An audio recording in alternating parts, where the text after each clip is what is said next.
Ciao a tutti, oggi facciamo una specialità tipica emiliana che sono le crescentine fritte. Vengono chiamate anche gnocco fritto, sono super buone, saporite e le potete mangiare con i salumi vegetali, stanno molto bene, ad esempio potete farle con la mortadella, trovate la ricetta qui sopra se la volete fare in casa. Oppure la potete fare con il salame, anche col salame sta molto bene, anche di questo ho fatto la ricetta, ve la lascio sempre qui sopra nella i di informazioni, oppure con tanti altri tipi di affettati, ad esempio anche con l'anduia le ho provate, sono molto buone, vi lascio sempre qui sopra la ricetta. Sono veramente facili da fare, semplicissime, le potete fare con tutto, a me piacciono anche con la Nutella vegana perché c'è quel contrasto dolce salato che mi piace tantissimo.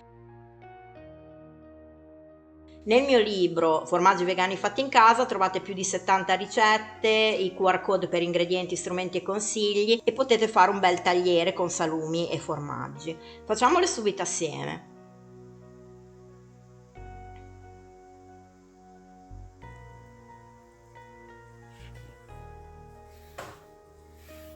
E se vi piace la ricetta iscrivetevi al canale e date hype e like al video.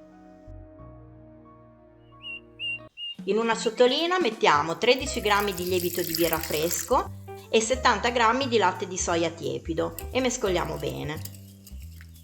Aggiungiamo anche un cucchiaino di sciroppo d'acero che attiva bene il lievito e lasciamo riposare 5 minuti, 10 minuti.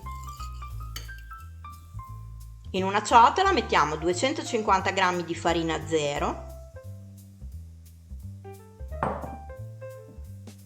un pizzico di sale e mescoliamo così il lievito non andrà a contatto col sale. Aggiungiamo poi 60 g di acqua frizzante oppure potete aggiungere anche la birra, c'è chi aggiunge anche la birra. Mia mamma metteva quella ad esempio. E poi aggiungiamo il lievito di birra sciolto. Mescoliamo bene, prima in ciotola e poi impastiamo bene sul piano di lavoro.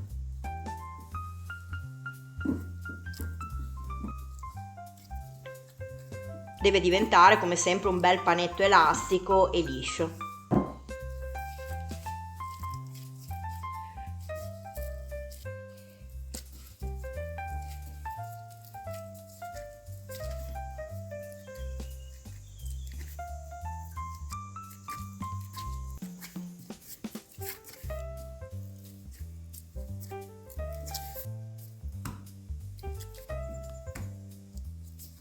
Ecco, vedete così. Poi lo apriamo un pochino e spalmiamo sopra 5 g di olio di cocco deodorato che sostituisce praticamente lo strutto perché nella ricetta tradizionale si utilizza quello. E poi impastiamo ancora. All'inizio sarà un po' appiccicoso, difficile da impastare, ma poi si assorbe bene e ritorna un bel panetto liscio.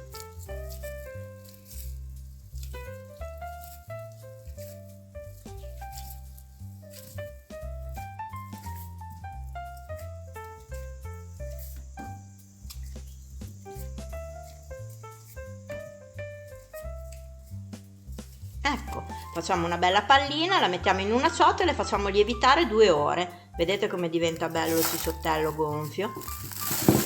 A questo punto lo mettiamo su un piano di lavoro infarinato e lo stendiamo con il mattarello a uno spessore di circa 2-3 mm.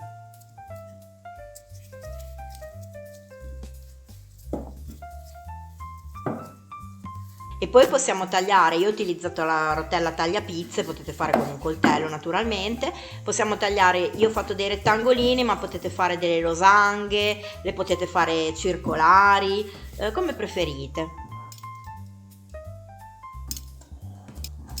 Naturalmente i ritagli poi si rimpastano, si stendono nuovamente e si fanno altre crescentine.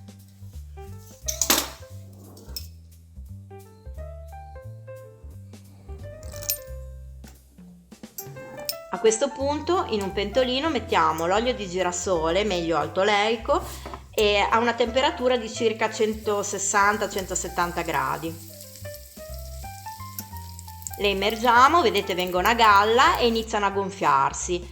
Se volete potete aiutarle mettendo qualche cucchiaiata di olio bollente sulla superficie della crescentina. Così vedete. e poi le giriamo e le facciamo cuocere sia da una parte che dall'altra, pochi minuti perché si cuociono veramente in fretta. All'inizio sembrano crostose, non vi preoccupate perché poi quando si raffreddano, si intiepidiscono, diventano belle soffici e morbide. Le mettiamo poi su carta assorbente per far assorbire l'olio in eccesso. Ecco, la ricetta è finita, mettiamo le nostre crescentine su un tagliere con gli affettati, i formaggi, le creme spalmabili, quello che volete. È un pranzetto veramente gustoso e si possono mangiare anche fredde, sono buonissime ugualmente, anche se naturalmente sono più buone tiepide.